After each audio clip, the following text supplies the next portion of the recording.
Mano, boa tarde. Aqui. Boa tarde.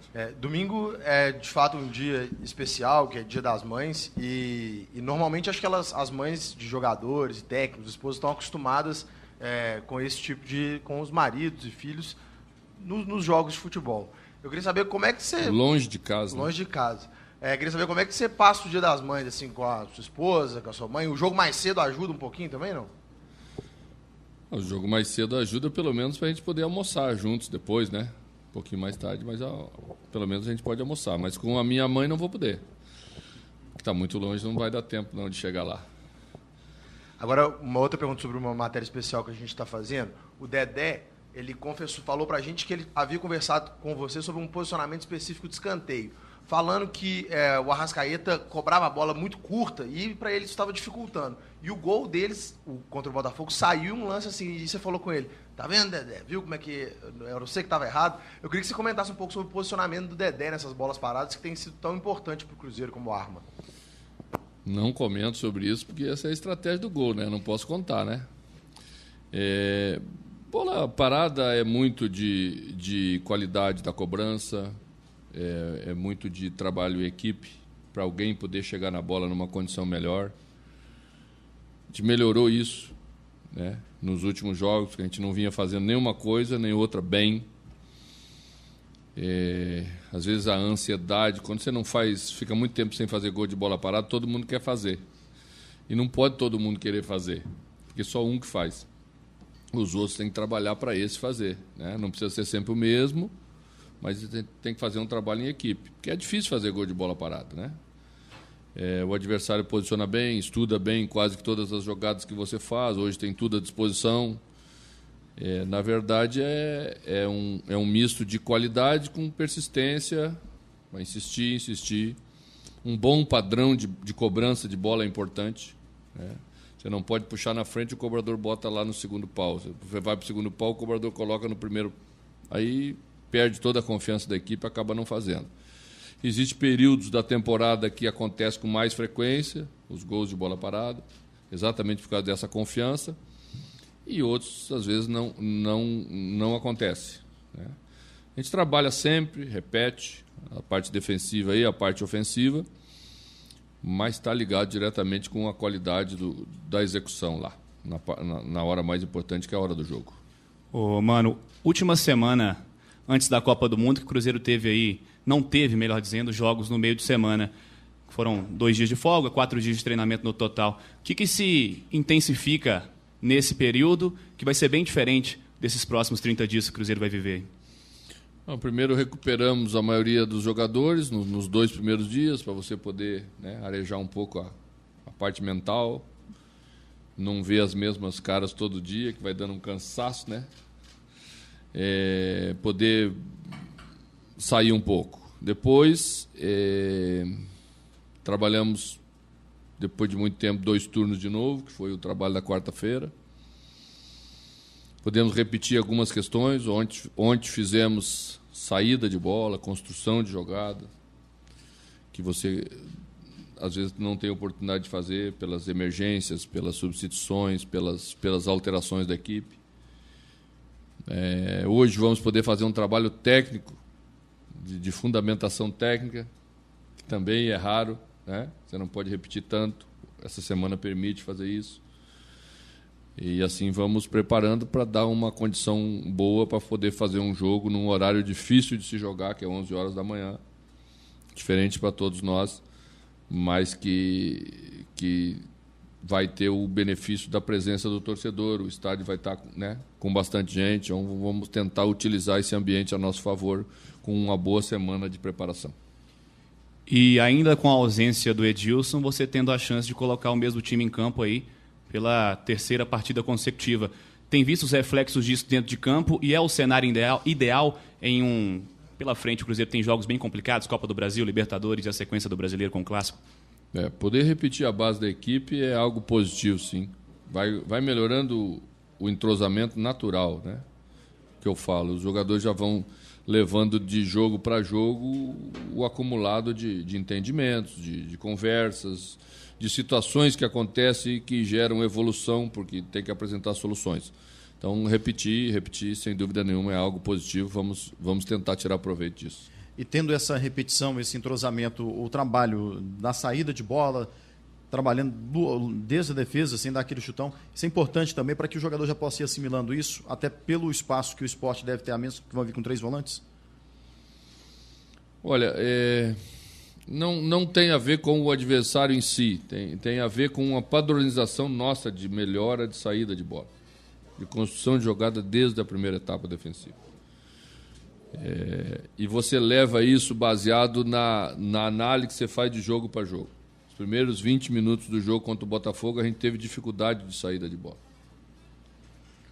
O adversário marcou na saída e a gente teve dificuldade. Então, baseado nisso, imagens, observação, jogadores olhando, levamos para campo e disse, olha, nesses casos temos que fazer assim. Nos outros casos temos que fazer. Padronizar a situação para que o jogador saiba solucionar quando o problema aparece lá no jogo. A situação aí de repetição do time, a gente tem o Romero, como você disse aí, na lateral direita, a possibilidade de começar jogando. E pensando futuramente, pode ter jogador que, dependendo da minutagem que ele já tem de jogos, pode sair aí no intervalo, já pensando na sequência dos jogos? Pode. Nós temos alguns jogadores que têm situações muito peculiares que eu já estou administrando nos jogos anteriores, como, por exemplo, o Thiago. O Thiago saiu 70 e pouquinhos nos 2 últimos jogos, não levei ele até o final, que é sempre os minutos críticos do desgaste. Né? O resultado proporcionou que a gente fizesse isso. Então, vale a preocupação e os cuidados que temos que tomar numa temporada longa como é a nossa e com tantos jogos para serem jogados. Ô, Mano, como não pôde ter o jogo contra o Atlético Paranaense, ele ficou para depois da Copa, o Cruzeiro teve essa semana cheia. Não tem mais até a parada para a Copa. Você acha que vai ser impossível a força máxima sempre, Campeonato Brasileiro, Copa do Brasil e Copa Libertadores? De repente vai ter que escolher, assim como foi lá em Porto Alegre contra o Inter? Provavelmente ali na frente, sim. No mínimo 1 ou 2 jogos a gente fazer uma rodagem mais significativa. Não tem jeito, em alguns momentos você vai ter que fazer. Né? Felizmente a gente tem essa qualidade de elenco para poder fazer. Talvez não se faça na mesma proporção que se fez em Porto Alegre, que foi na totalidade da equipe, né? Que é sempre muito mais perigoso, né? Perigoso entre aspas, porque não tem jeito. Chega na segunda parte do jogo, os jogadores que não vêm jogando tanto, eles têm uma queda muito brusca. E quando isso acontece com 10 jogadores, pode, né, custar o resultado de um jogo em si. Mas vamos ter que fazer aí, vamos ter que escolher daqui a pouco. No treino que o Thiago precisou sair, aliás, contra o Botafogo também, o Robinho entrou no lugar dele, né?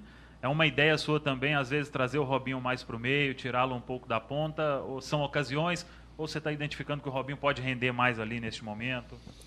A gente sempre achou que ele pode render mais por dentro. A gente usava ele por fora em circunstância da nossa equipe.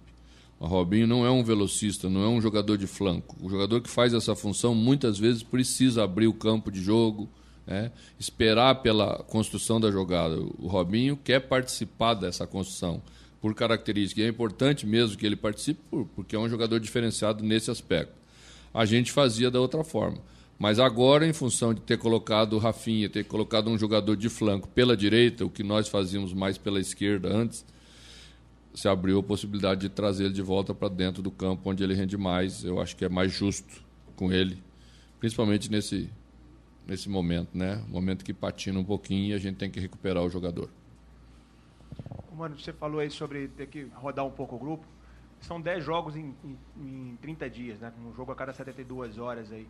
Algum cuidado especial com treinamento também? Você tem alguns cuidados com treinamento e pós-jogo, principalmente, o descanso dos atletas? Quando se joga de 3 em 3 dias, você não treina mais. Você só recupera. Você só treina quem não jogou.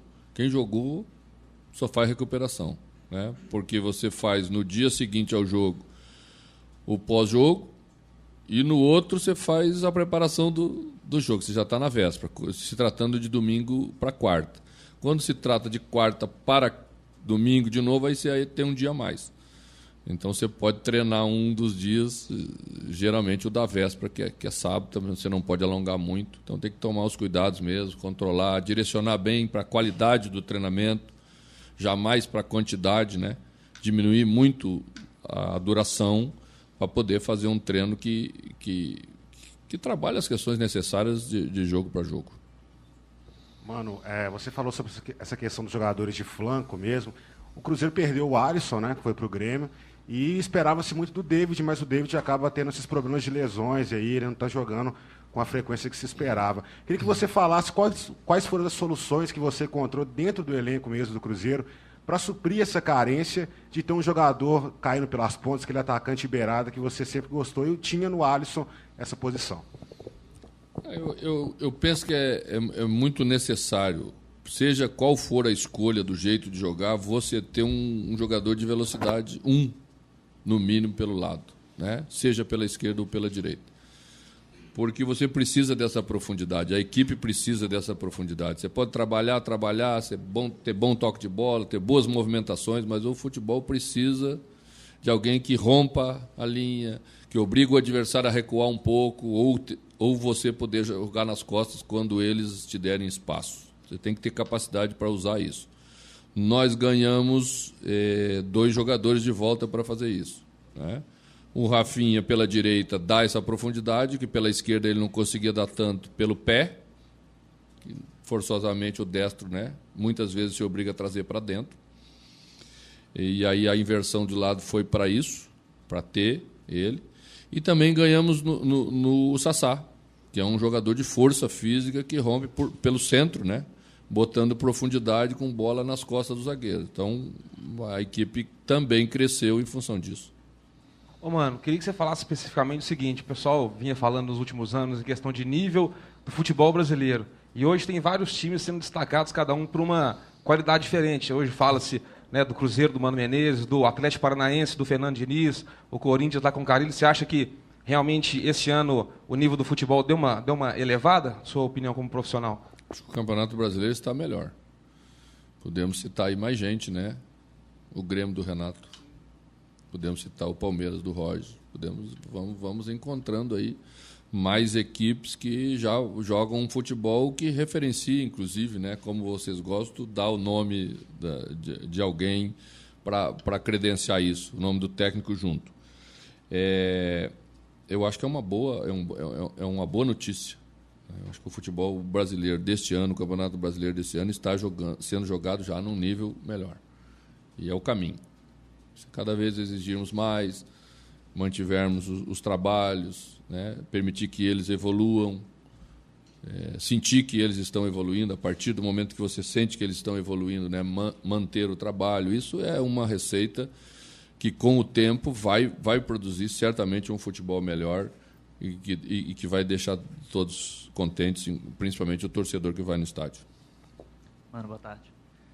Dentro desse período de 10 jogos, vocês vão ter em 30 dias, esse começo agora tem muitas partidas consideradas talvez decisivas. Tem o Atlético Paranaense na Copa do Brasil, tem um clássico no sábado e depois um jogo pelo Libertadores que vale a liderança do grupo. Como que você vai administrar essa questão mesmo Por coincidência, antes do clássico temos um jogo da Copa do Brasil, né? Fazer o quê? Como acontece coincidência por aqui? Como que você vai fazer essa administração da rodagem do grupo, do seu time mesmo, para também evitar lesões nesse período de uma sequência muito grande de partidas? Eu acho que colocar sempre aqueles que estiverem melhor em campo, né? São jogadores que têm uma grande capacidade de recuperação, são de alto nível exatamente por isso. Também são inteligentes para saberem se dosar dentro dos próprios jogos. Às vezes, em determinados momentos, o jogo permite que você faça isso. Vai somando tudo isso e vai tentando colocar sempre os melhores em campo. A Globo do Recife está fazendo um especial dos 10 anos do título do Sport na Copa do Brasil. Você enfrentou o Sport naquela final e eles pediram para perguntar para você uma situação. No primeiro jogo vocês venceram lá em São Paulo de 3-1. E o Carlinhos Bala falou que o gol que eles tinham feito lá em São Paulo seria decisivo para aquela decisão. Como que você tratou aquela frase do Carlinhos Bala com o seu grupo para o segundo jogo lá no Recife? o futebol se fala a todo momento, né? E a diferença para as frases que a gente pronuncia, o que dá